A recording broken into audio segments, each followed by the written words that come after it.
Hey y'all, I'm Damon Oates, founder of Deco Exchange. Who else has heard that crafting is just a hobby? I turned my love of crafting into a thriving multi-seven-figure company, surrounded myself in an amazing community, and met some amazing business owners along the way. I'm here to show everyone that makers mean business. Tamara, can you introduce yourself and tell us a little bit about what you do? I'm Tamara Bennett. I'm the owner of A-door-nments Decor, and I teach women how to paint and sell door hangers. And if you don't know what a door hanger is, I mean, your wreath world probably does, but a lot of the Northerners know what a wreath is, but do not know what a door hanger is. It is a wooden cutout that you have painted and you hang it on your door just like you would a wreath. Awesome. So how did you get started? I started my business back in 2015. I was teaching paint parties locally in my hometown and painting and selling door hangers. And then eventually, when Facebook Live kind of came around, I gave that a shot and started painting online just so that I could get to know other women while I painted because it was kind of lonely just sitting in a quiet craft room by myself. And so it was more of a social thing than anything. But before long, I kind of became known as the door hanger teacher, even though I didn't set out to be that type of, person. I think the teacher just naturally flows out of me. I have a teaching degree to teach elementary ed kids, but I'm not even using that degree anymore. Yeah. So you started selling door hangers. Then did Hmm. you do paint parties? Yes. Paint parties. Then you did the classes, and now you have a membership where you teach constantly. Yes, I teach women every month in my Painters Clubhouse membership. We paint two door hangers every month, but we also teach specific techniques that they can use on any door hanger that they're painting.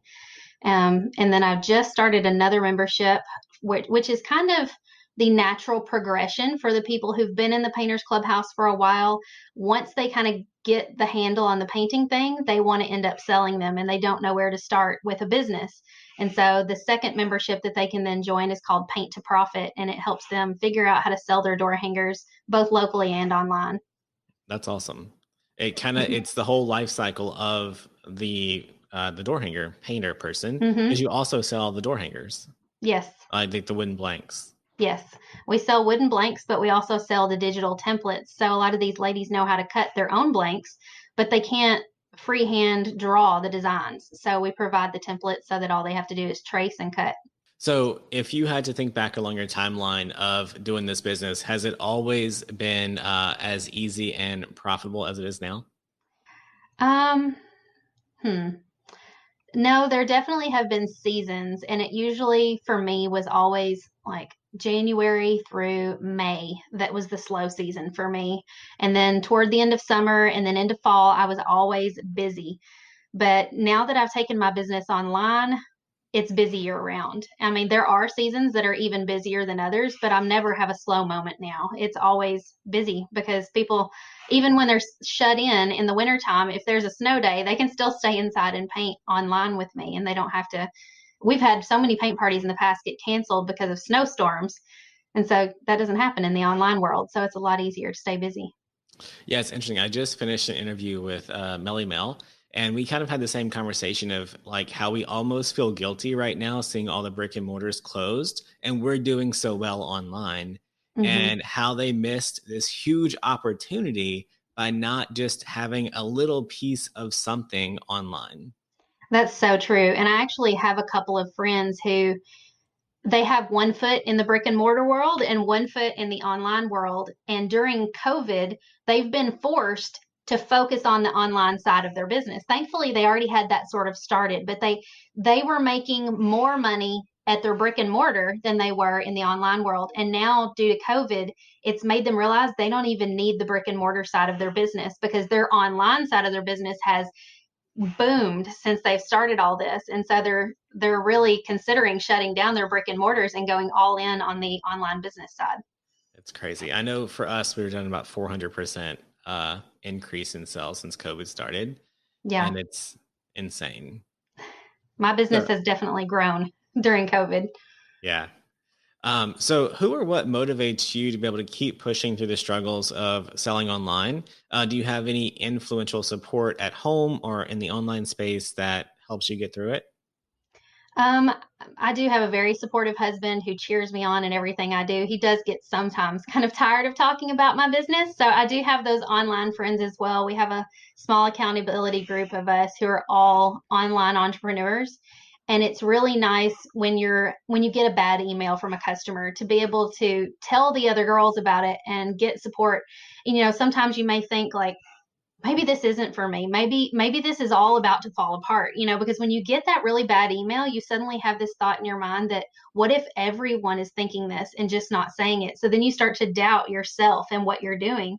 But if I voice those concerns to my accountability partners, they usually will be like, girl, you are crazy.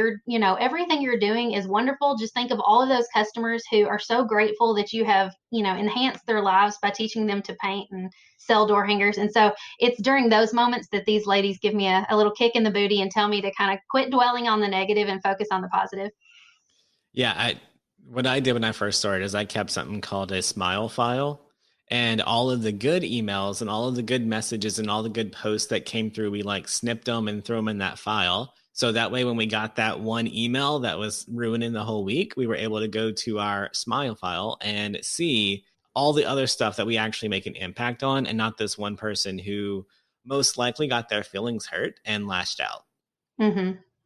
And what I've found to be the case too is if I am vulnerable with my audience and if I have a moment when I'm feeling like that, there's been a couple of times when I've hopped on a Facebook Live and I've said, hey guys, this is on my heart right now and this is what I'm feeling.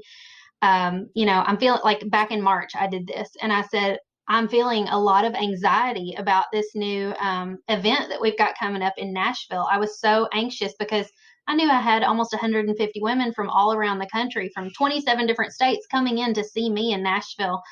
And that tornado had just hit in Nashville, and our supplies were possibly not going to make it to the event. And there was just so much anxiety, and I was afraid I was going to fail. I then turned it into a message for my audience about how sometimes we're going to have these anxieties, but we have to lay those concerns on God and pray for, support.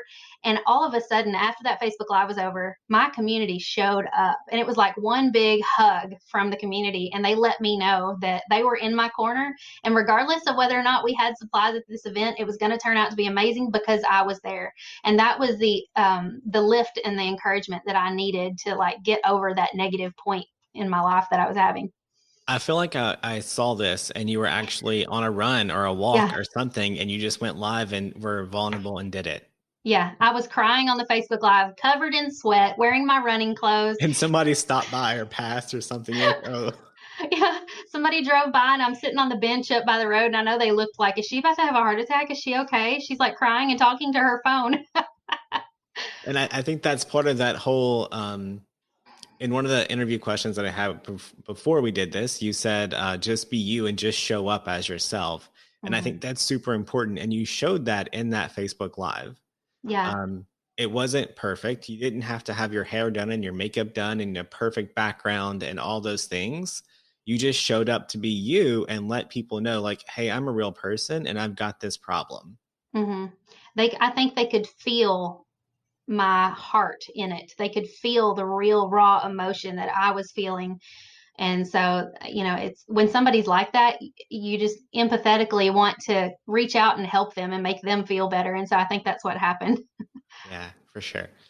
So, Tamara, with everything that you know now about growing your business and the online space, is there anything that if you had to start over that you would immediately do differently?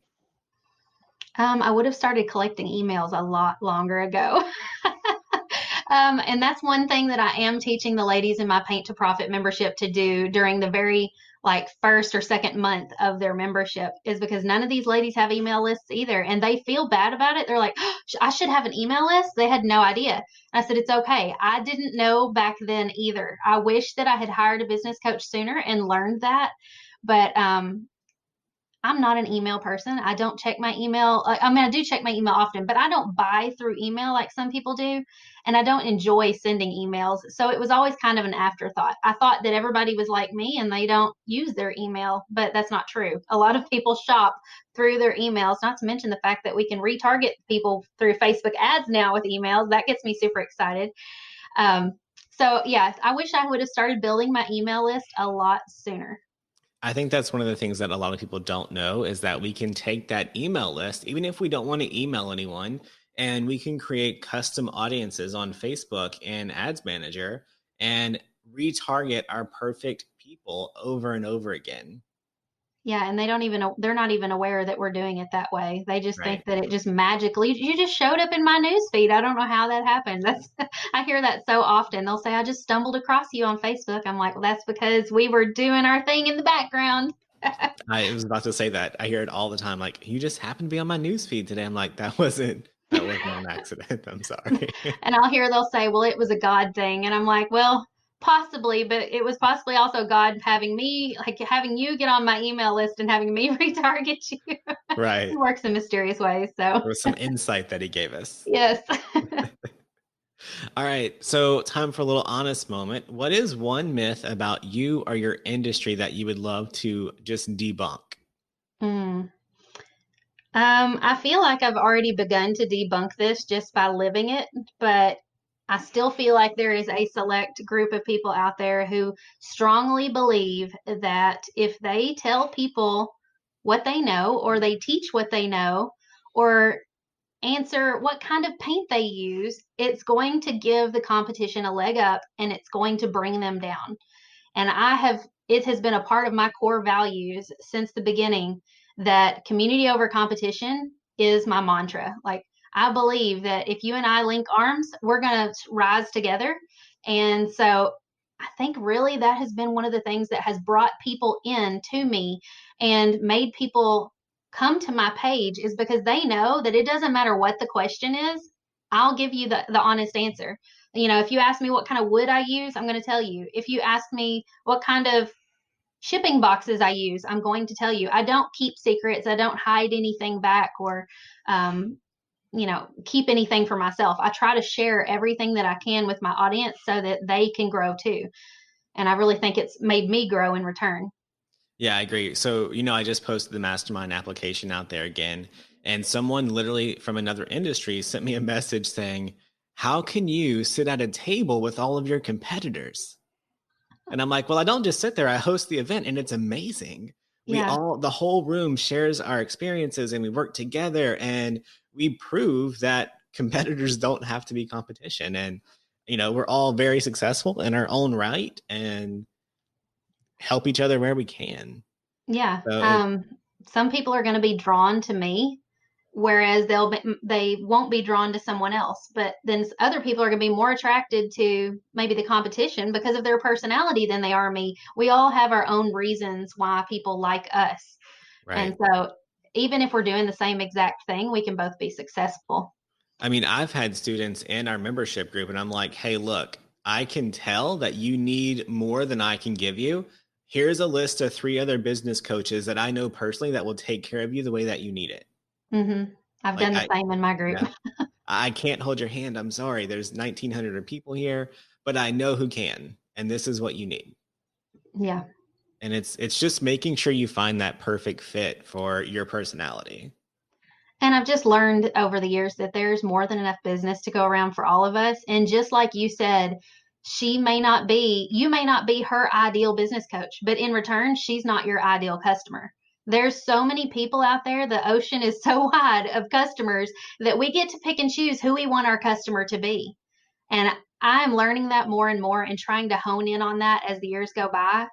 And I'm learning that my ideal customer, if I had to pin it down, is the type of woman who right now is staying home with her kids and is kind of crafty, and maybe she's intimidated to paint, but she needs something to do with her hands, something to kind of like take her mind off of the housework and the kids and all of that.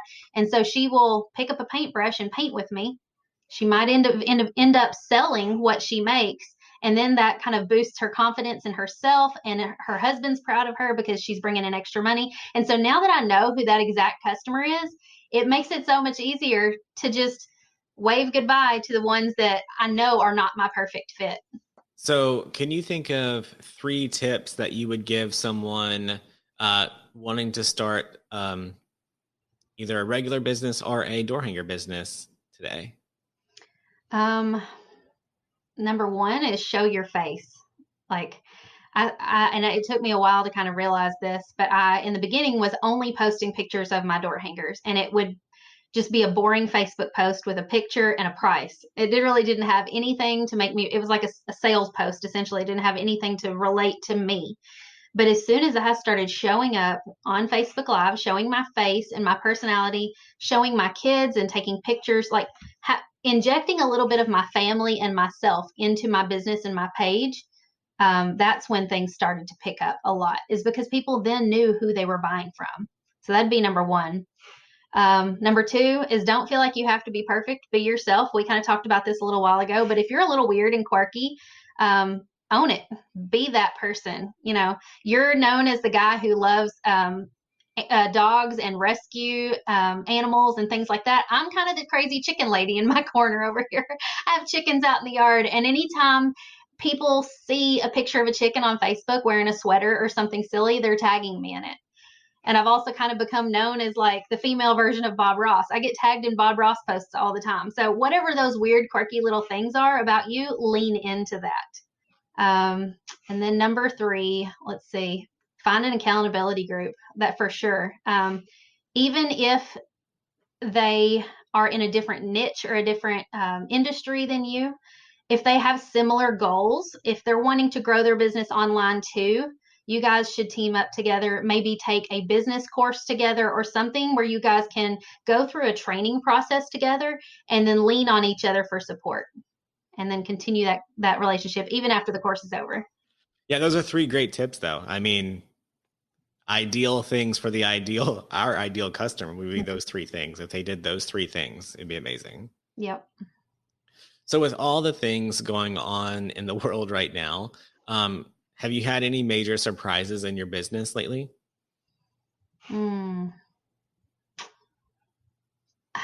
I think I'm just realizing how quickly we're outgrowing how we're running the physical product side of our business. We kind of talked about this a moment ago before we started the podcast. I just finished shipping 37 packages in my dining room on the table. And I think my customers, in their mind, they visualize that I'm working out of some kind of factory and we have like a team of people doing the shipping and making the blanks. And that is not the case. We are still outsourcing the cutting of the blanks by someone locally. And me and my mama are doing all the shipping from the dining room table. And since COVID has happened and everybody wants to, have these blanks shipped to them, I'm realizing that my dining room's not going to cut it for long, and that we're going to have to build a property on our shop on our property so we can start cutting our own blanks and increase the amount we're able to put out, because we could sell more. We just can't make and ship more to keep up with it.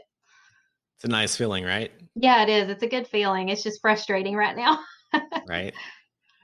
So, with all of the struggles and the frustrating parts of having our businesses, what is one thing that has made your business all worth it? Any big wins? What has this whole journey done for you and your family? It's been amazing because until my business took off online, my husband always felt like he needed to be the primary provider for our family. He felt like he needed to have a job with good benefits and a reliable income and needed to be the sole breadwinner. And so, because of that, he was often taking jobs that he didn't love, taking jobs that required long, difficult hours. But when my business started to pick up, he was actually able to quit his job, go back to school, and get a 2-year degree in computerized manufacturing and machining. And right after he got his degree, he couldn't find somewhere locally that really felt like a right fit to work.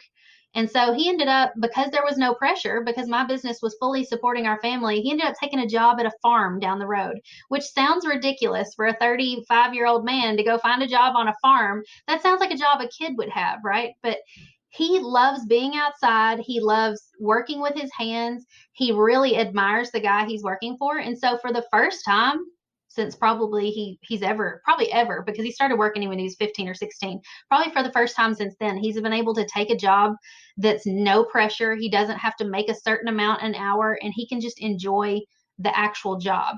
And so that's still very temporary for him. The plan is for him to actually be able to use his degree, but for my business, because in the fall, we're going to start building that shop that I was talking about, and he will take over the manufacturing part of making all of our wooden blanks. And so I'm excited to bring him in as a partner in the business and to make him feel some more ownership of the business, because we still call it my business, but when he starts working in the business, I think it'll feel more like our business. And so I'm excited about that. It's just been huge for our family because there's less pressure on him, but also because we're able to travel more. We can afford these, trips. Like he and I took a trip to Washington, D.C. last year in February, just the two of us. And we got to go and see and do everything we wanted without kids, and we could afford it. And we've never been able to do that before.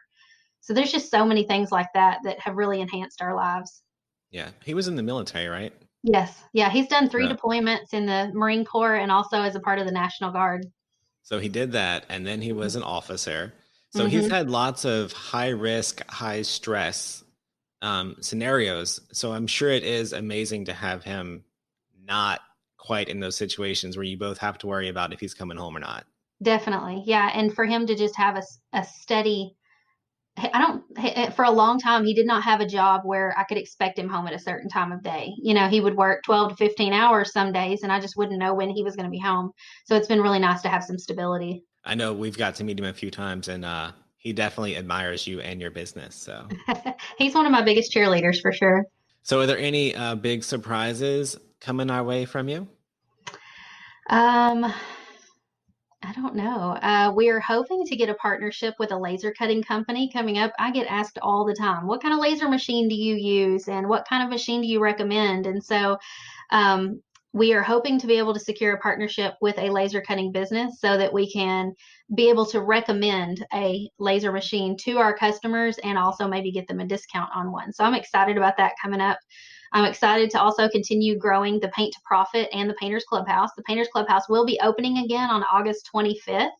So if anybody out there has been wanting to learn how to paint door hangers, we even have some people in the group who are wreath makers, and they're taking what we are teaching and they're using it to paint wreath attachments. So essentially, they're taking the templates that we use for our door hangers and painting them on a smaller scale and attaching them to their wreaths. And so it's been fun to see these designs in a different way. I'm used to just seeing them as a flat door hanger on a door, but it's really cool when you see them with all the mesh and the ribbon on a wreath. Yeah, one of the biggest wood blank suppliers in our industry is Carrie. And Mm-hmm. she's actually been on our podcast, and I know she learned a lot of her painting techniques from your clubhouse. Yes, she's a member of our Painters Clubhouse. I admire her a lot.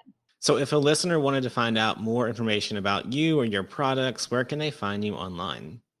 You can find me at southern-adornments-decor.com. And adornments has 2 O's because you hang your door hanger on a door.